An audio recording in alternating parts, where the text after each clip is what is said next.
In the 2015 Super Bowl, a youngest rookie cornerback faced the league's fiercest offense, changing the game with one quiet gamble.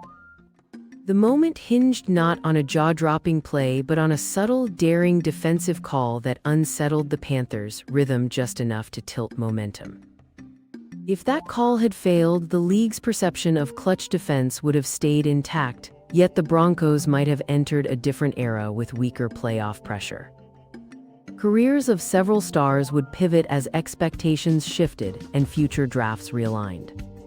The NFL's legacy would glow differently, reshaping storylines for decades to come.